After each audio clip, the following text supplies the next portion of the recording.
if I would put a disclaimer on this video, it would be that please excuse my eye rolls, because I feel like I'll just be doing it a lot, because I really think this whole thing is blown out of proportion.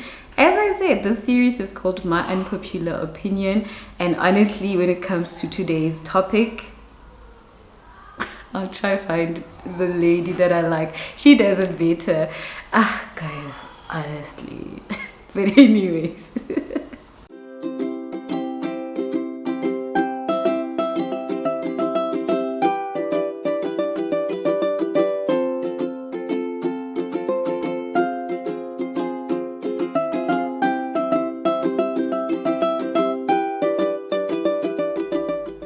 Hello and welcome to my YouTube channel.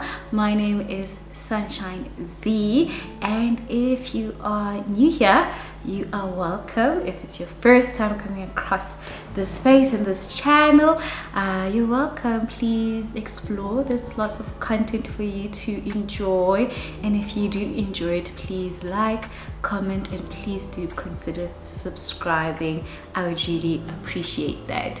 And if you are a subscriber to this channel, blessings to you. Truly bless you, because as you know, I really appreciate it. I appreciate you subscribing. Not only that, commenting and liking, and I do hope that you are doing well. Let's get into today's video. So on today's topic, so this is still part of the series, and this is episode 2, and we are going to be talking about Indoda must, right?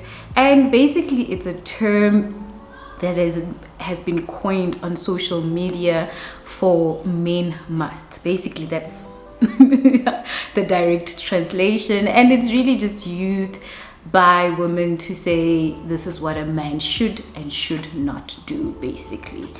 And the reason I feel that it's been blown out of proportion is that men have gotten so touchy with it. Like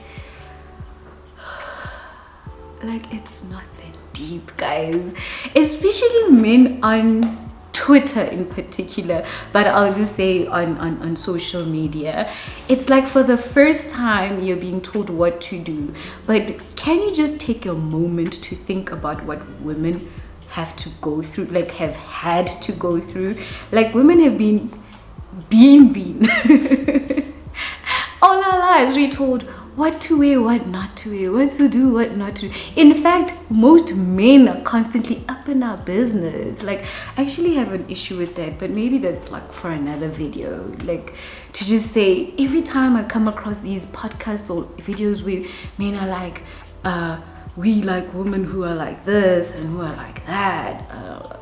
Oh my goodness, can you just leave us alone? Like, let us dress how we want to, let us have the hair that we want to, let us wear makeup or not, or whatever, right? And actually another unpopular opinion is this, right?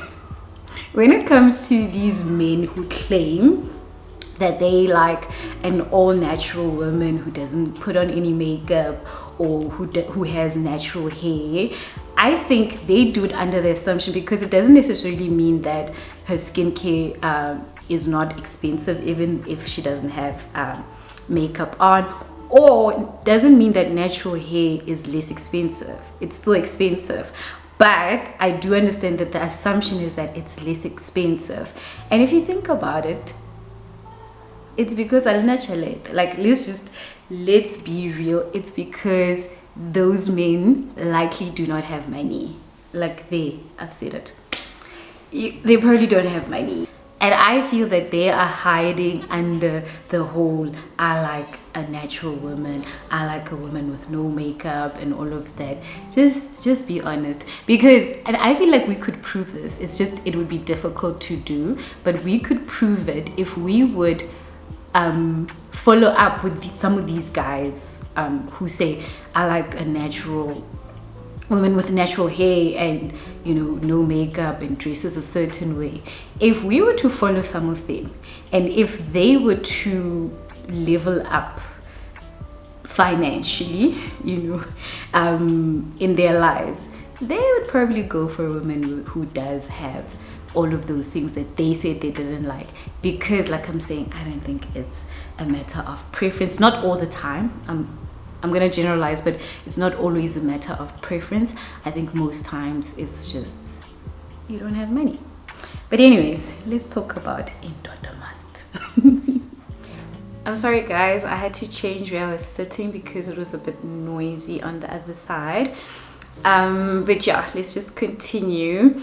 So my unpopular opinion with regards to Indoda must is that, you know what, it's not done tactfully. I'll give you that. Women don't do it in the most tactful way. You know, I think the problem is that they do it in a way of attack, and I think most of them are indirectly talking to either their current partners or ex-partners or people who are hitting on them.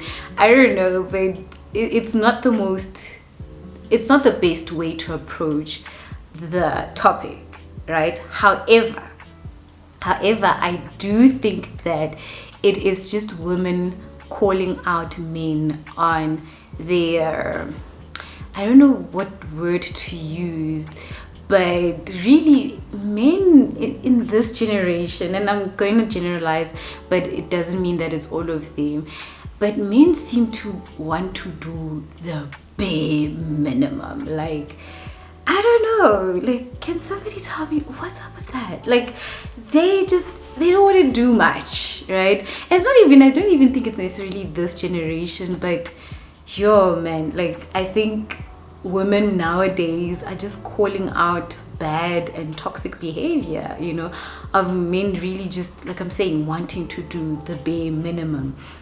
And I'm talking here about provision, right? So I really think that the message is that men should provide, and I believe in that because I believe that's a man's purpose, if I can put it that way, is to provide. I think the problem is that we have a misunderstanding of the word provide, because the minute you say provide, you know, like all of a sudden, you know, men get really angry and they're like, why can't you provide for yourself, and all of these things. And I think first of all, you always thinking provision in terms of finances, and provision is not just finances. Provision for me includes providing safety, providing support, providing love. I mean, even the Bible says that husbands are to love their wives, which is actually another whole other topic right there, you know, because people want things from, you know, outside of the marital context, whereas the Apostle Paul was talking to married people there, you know, even when he says wives submit to your husbands, he's talking about wives, not girlfriends. So, but like I'm saying, that's another topic. But I really think that when men, these men who are always just like sort of, you know, I don't know, like just catching, kind of, what do you call it? They're just catching strays, but I feel like it's not even, like, they're just looking for ways. I mean, just the other day, there was this whole discussion. I didn't really even follow what it was, like, the whole thing, but I think somebody said that Trevor Noah is always dating white women, and I think they were trying to make it a thing. I'm not sure if it became a thing, I'm not really sure, but I caught a glimpse of it, and then I saw, the reason I didn't even go into it, I saw somebody say, yeah, he's dating white women because they don't go Indoda must. I told you, like, guys, honestly. No, seriously, I think sometimes you're just being super sensitive about reality. You know, a man must provide, but like I said, it's not only financially that a man can provide, but I do still believe that he must provide. You can't run away from your responsibilities just because you feel that you know, because women have coined this term Indoda must, now all of a sudden it's a whole thing, right? And also let me just address something else while we're on this topic. If we're talking about paying for a date, if we're talking about buying, let's say, flowers or a small little gift, guys, that's not provision. Like, actually, if women are saying Indoda must and they're calling that's not provision. Come on, guys. Like, that's you being a gentleman, and I think that's the other problem, is that we have a lot of guys who want women to pay for their own transport to the date. If you are inviting a woman to a date, then why should she then be paying? And I know some women do it. I used to do it. I used to be one of those women, and we do it because we felt that we were meeting you halfway. But I've actually stopped doing that, because I've realized that sometimes when you think you're being courteous, and you're like, okay, let me meet this person halfway, but then all of a sudden it becomes something that's required. It's like, and guys, I'm not even talking this whole 50-50 nonsense. Honestly, if you are interested in a woman and you would like to take her out for lunch, like, stop being so petty and talking about, no, if she had a car she would have driven herself, so why must I pay for her Uber? I feel like it should be an honor. If a woman said yes to spending her time, do you know how valuable my time is? If a woman said yes to spending her time with you over lunch, to hear you out, to get to know you, whatever the case might be, it should be an honor for you to Uber her. Actually, she shouldn't even have to ask you to Uber her. You should offer to say, hey, can I pick you up? Or if you can't, Uber her. Like, I've seen these men have the dumbest, like, arguments on social media. And I remember there's this lady we used to work with, and she said, imagine, you're considering dating this guy, and then you find out he argues with random strangers on the internet.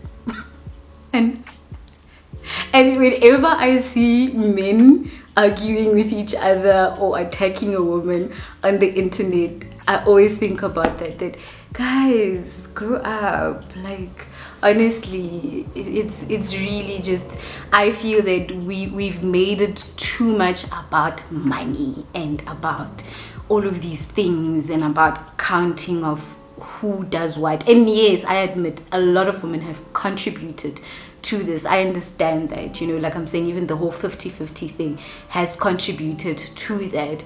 However, all I'm saying is that it's really not that deep, and there are things that I'm not gonna say Indoda must, but I really believe that you should be paying for dates, and if you can't, I feel communication, guys. I'm not even in a relationship, but here I am giving you relationship advice. Communication. So say, for example, you are in a relationship already, because that's the other thing, is that some of you people are requesting all of these things and there's not even any commitment whatsoever, but you're wanting her to come 50-50 and all of these things. But let's say you're in a relationship and you'd really like to see her, but you don't have enough money. I feel like that's the point where you can communicate, hey, listen, I'd really like to see you, however, I only have about 400 rands and I don't think there's going to be enough for the both of us for lunch or whatever, at a nice place. Is it okay if maybe we could go McDonald's, or I don't know, like one of the cheaper restaurants? Okay, although that's more fast food, but you get my point, right? Or can we do something inexpensive? And then she might say, hey, listen, I actually have a little bit of cash, there's an expense that I thought I would spend this much on, and actually have some cash, and there you have it, and then you can go on a nice date and things like that. So that's communication, and there's no Indoda must, and there's no hey 50-50, and there's just none of this nonsensical things. Honestly speaking, all of these things don't make sense to me as to how did we get to this point where we are petty about an Uber and all of these things. And honestly, I respect people who, for example, if a guy chooses to say, I'm going to financially sponsor my girlfriend, and I'm gonna pay for her rent or her car or her phone or whatever. That's his decision, guys. That's his decision, and if he wants to do it, let him do it. Why relationship are you guys involved in that? Like, why? And even as a woman, if you want a guy who's going to do all of those things, then intentionally go out and, okay, maybe you shouldn't be going out and finding that guy, but I'm saying is that if you meet a guy and he's like a regular jabu, and but jabu about just earns, let's say, my 10k 12k, you can't be expecting jabu to pay for your rent. Come on, Lane. And don't try to take a jabu and make him something that he's not. So honestly speaking, another unpopular opinion coming out, if you, especially as a woman, want a particular, but it goes both ways, but if you want a particular kind of taken care of, like you want a partner that pays for a BM and all of these things, then be smart about it. Be smart about it. And what do I mean by that? There's a lady here, she's my colleague. I'm sure some of you got it when I say she's my colleague, called Sims Right. And I love this lady because one of the things that I find the funniest that she talks about is men who work at work. And I love this because she's right. Be smart. Go find you a guy who works at work. Now, what does that mean? I'm not really sure. You can go ask Sims. But what I do think that it means is that, guys, a guy, what he does for a living. From there, you should know whether he can be able to afford your BM or not. And if he can't, you have every right to say thanks, but no thanks. And Eloena, as the guy, if this woman says, nah, I have all these expenses and my expectations are that a man must pay for them, Luena, you can simply say thanks, but no thanks. No need to be shaming anyone. No need to be causing a big hoo-ha on Twitter and all of these things. Really, just, guys, communicate with each other what it is that you want, what your expectations are of each other. If you can't meet those expectations, go your separate ways. Because really, it's unfair for women to expect guys to do certain things, but they never communicated it in the first place. And it's unfair for Wena, as a woman as well, to, now you already have a partner and Tabiso only affords certain things.